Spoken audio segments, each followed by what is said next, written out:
Hi കൂട്ടുകാരെ, പുതിയൊരു വീഡിയോയിലേക്ക് എല്ലാവർക്കും സ്വാഗതം. അങ്ങനെ സുശീല വീണ്ടും പണി തുടങ്ങുകയാണ് കേട്ടോ.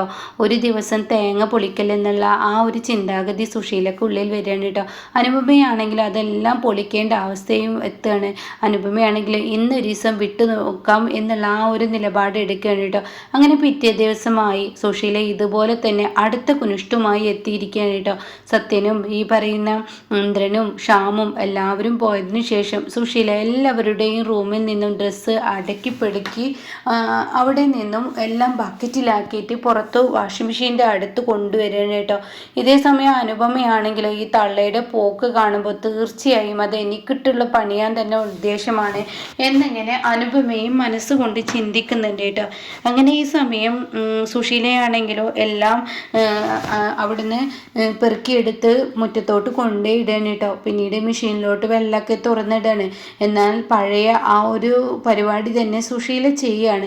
മെഷീനിലെ ബാക്കിലെ വയറ് കട്ട് ചെയ്യാണ് കേട്ടോ. ഇതേ സമയം ഇതൊന്നും അനുപമക്ക് അറിയില്ല എന്നാണ്.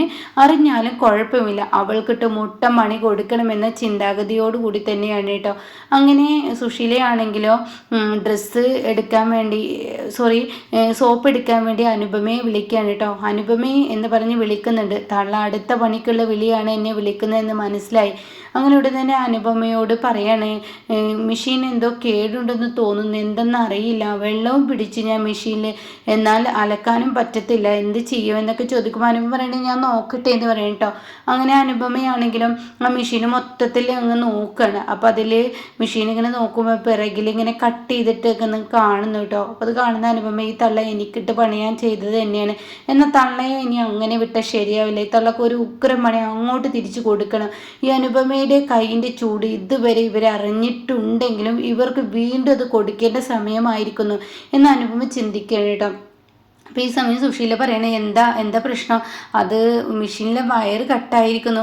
അയ്യോ അതെങ്ങനെ കട്ടായി, ഇന്നലെ വരെ ഒരു കുഴപ്പം ഉണ്ടായിരുന്നില്ല, എല്ലാ സാധനങ്ങളും കേടെടുത്തി കഴിഞ്ഞാൽ ഈ വീട്ടിൽ ആരും ഇല്ലാത്തതാണ്, എല്ലാം കൂടി എങ്ങനെ ചെയ്യും എന്നൊക്കെ പറയുമ്പോൾ അത് നമുക്കൊരു ആളെ വിളിക്കാമെന്ന് പറയുമ്പോൾ ഇതൊക്കെ ഞാൻ വെള്ളം നനച്ചു പോയല്ലോ, അപ്പോൾ അതുകൊണ്ട് ഇനിയിപ്പോൾ ആൾ വിളിച്ച് വരുമ്പോഴത്തേന് നേരം വഴുകും, ഇതെന്തായാലും ഞാനങ്ങ് അലക്കിക്കോളാം, നീ മെഷീനൊന്ന് നോക്കി എന്നൊക്കെ പറയുമ്പോൾ ഇത് ആരോ കട്ട് പോലെ ആര് കട്ട് ചെയ്യാൻ, ഇവിടെ എന്താ ഞാൻ കട്ട് ചെയ്തു എന്നാണ് നീ പറയുന്നത്, അല്ല ഇത് ഒരു പക്ഷേ എലിയായിരിക്കില്ലേ എന്ന് സുശീല തന്നെ മാറ്റണം കേട്ടോ. എന്തായാലും സംസാരിച്ച് നിൽക്കാതെ വെച്ചുമോനെ ഉറങ്ങിയല്ലേ, നീ ആ സമയം കൊണ്ട് വേഗം സോപ്പ് എടുക്കുക എന്ന് പറയാം കേട്ടോ. ഇതേ സമയം അനുപമയാണെങ്കിലോ സോപ്പ് എടുത്ത് വരികയാണ്. ഇപ്പോൾ സുശീലയാണെങ്കിലോ ഈ സോപ്പ് എടുത്ത് കൊണ്ടുവരുമ്പോൾ ഉടൻ തന്നെ സുശീല അടുത്ത പണി നൽകാമെന്ന പ്രതീക്ഷയോട് കൂടി തന്നെയാണ് കേട്ടോ അവിടെ നിൽക്കുന്നത്. അങ്ങനെ സുശീല പറയണേ, ദേ അനുപമേ, ഈ കണ്ട ഡ്രസ്സുകളെല്ലാം എനിക്ക് അലക്കാൻ കഴിയത്തില്ല, കാരണം എൻ്റെ പിറകിന് നല്ല വേദനയാണ്, നടുവിന് നല്ല വേദനയുണ്ട്, കുറച്ച് ഞാൻ അലക്കിക്കോളാം, ബാക്കി നീ ഒന്ന് അലക്കാൻ കൂടെന്ന് പറയും കേട്ടോ.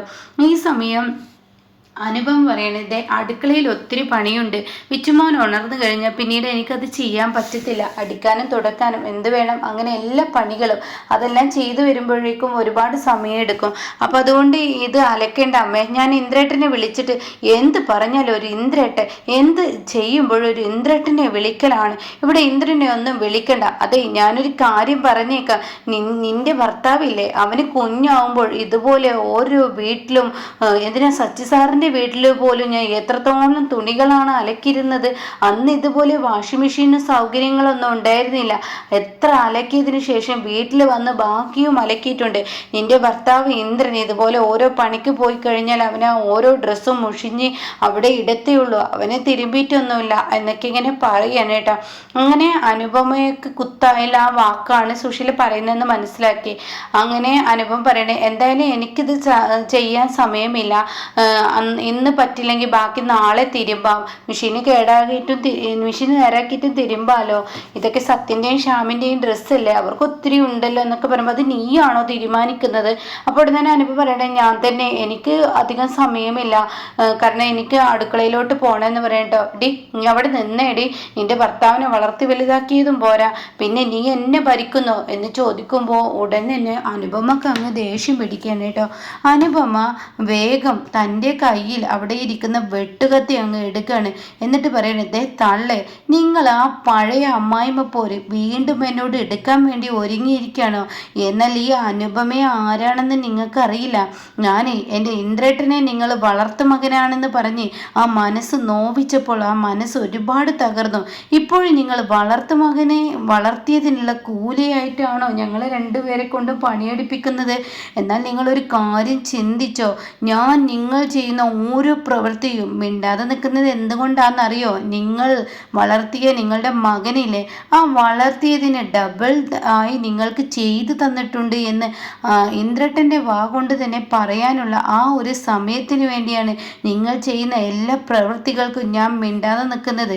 നിങ്ങൾ മനഃപൂർവ്വം സോനയെ ബ്യൂട്ടീഷ്യൻ കോഴ്സിലും അതുപോലെ തന്നെ പ്രതിഭയെ മുഖക്കുരു എന്ന് പറഞ്ഞ് അതിൻ്റെ പേരിലും ഇവിടെ നിന്ന് പറഞ്ഞയച്ചപ്പോൾ തന്നെ ഞാൻ ചിന്തിച്ചിട്ടുണ്ട്, ഇതുപോലെ ഓരോ തന്ത്രങ്ങളുമായി നിങ്ങൾ എൻ്റെ മുന്നിലോട്ട് വരുമെന്ന്. എന്നാൽ നിങ്ങൾക്ക് ആള് തെറ്റി. ഇത് അനുപമയാണ്. പഴയ അനുപമയാണെങ്കിൽ നിങ്ങൾ പറയുന്ന ഓരോ പ്രവൃത്തികളും മിണ്ടാതെ നിന്ന് കേട്ടേനെ. അത് കേൾക്കുന്ന സുശീല പറയുന്നത്, ആഹാ, അത്രത്തോളം ധൈര്യമായോടി നിനക്ക് എൻ്റെ നേർക്ക് വെട്ടുകത്തിയെടുക്കാൻ, എന്ന് നീ എന്നെ വെട്ടടി എന്ന് പറയുമ്പോൾ അനുപമ ഒരൊറ്റ ഓങ്ങിയിട്ട് സുശീല ചുമരിനോട് തള്ളി നിർത്തിയിട്ട്, ഞാൻ വെട്ടാനും മടിക്കില്ല, എനിക്കിതൊന്നും ഒരു പ്രശ്നമില്ല. ഒന്നാമത് നിങ്ങളൊരു ക്രിമിനൽ ആയതുകൊണ്ട് തന്നെ, നിങ്ങൾ ഒരു പ്രാവശ്യം ജയിലിൽ പോയി കിടന്നത് കൊണ്ട് തന്നെ നിങ്ങൾ തന്നെ എന്തും ചെയ്യുമെന്ന് ആർക്കും അറിയാം. നിങ്ങളുടെ മക്കൾ പോലും നിങ്ങളാണിത് ചെയ്തതെന്നേ വിശ്വസിക്കത്തുള്ളൂ, എന്നെ തോൽപ്പിക്കാൻ വേണ്ടി. അതുകൊണ്ട് തന്നെ നിങ്ങൾ പറയുന്നത് ആരും തന്നെ വിശ്വസിക്കത്തില്ല. ദേ തള്ളെ, ഈ ഡ്രസ്സെല്ലാം എനിക്കിട്ട് പണിയാൻ വേണ്ടിയാണ് നിങ്ങളിവിടെ കൊടുന്നിട്ടെങ്കിൽ ഇതെല്ലാം നിങ്ങൾ തന്നെ അലക്കി ഊരി ഉണക്കുന്നത് എനിക്കൊന്ന് കാണണമെന്ന് പറഞ്ഞിട്ട് സുശീലയെ ഒരു തള്ളങ്ങ തള്ളി വെട്ടുകത്തിയും പിടിച്ച് നിൽക്കുകയാണ് കേട്ടോ. ഇത് കാണുന്ന സുശീലയുടെ പിടിവിട്ട് പോവാണ്. ഈശ്വര എന്നുള്ള ആ ഭാവത്തിൽ പിടിവിട്ട് പോവാണ്. എന്നാൽ ആ സമയം ശ്യാം അങ്ങോട്ടേക്ക് കടന്നു വരുന്നുണ്ട് കേട്ടോ. ശ്യാം കടന്നു വരുന്നത് കൊണ്ട് തന്നെ ആരും കണ്ടിട്ടില്ല എന്നുള്ള ആ ഒരു ഇതോടു കൂടിയാണ് അനുപമ നോക്കുന്നത്. പക്ഷേ ഇപ്പുറത്ത് ശ്യാം ഇതെല്ലാം മാറി നിന്ന് കാണുകയാണ്. ശ്യാമിനാണെങ്കിലും ഇത് വല്ലാതെ അങ്ങ് ഇഷ്ടപ്പെടുകയാണ്. ഞാൻ വന്നു എന്നറിഞ്ഞാൽ അനുചേച്ചി ഒരു പക്ഷേ അമ്മയിൽ നിന്ന് അതെല്ലാം വാങ്ങും. അത് വേണ്ട, ആ തള്ള തന്നെ തിരുമ്പട്ടെ എന്ന് പറഞ്ഞിട്ട് ശ്യാമ പതിയെ വന്ന പാടെ അങ്ങനെ പോവാനായിട്ട്. അങ്ങനെ സുശീലയാണെങ്കിലോ 2-3 ഡ്രസ്സൊക്കെ അലക്കൽ കഴിയുമ്പോഴേക്കും സുശീലയ്ക്ക് സുഖമില്ലാതാവും. സുശീല തളർച്ചയും വേർക്കലൊക്കെ തുടങ്ങിയിട്ടോ. അപ്പോഴേക്കും അനുപമ പറയാണ്, ഇതേ നിങ്ങൾക്ക് കുടിക്കാനുള്ള വെള്ളം ഞാൻ ഈ തിണ്ണയിൽ കൊടുന്ന് വെച്ചിട്ടുണ്ട്, വേണമെങ്കിൽ വേണ്ട സമയത്ത് എടുത്ത് കുടിച്ചോളൂ. ഇതെല്ലാം അയലിൽ വിരിച്ചതിന് ശേഷം വന്നാൽ മതി.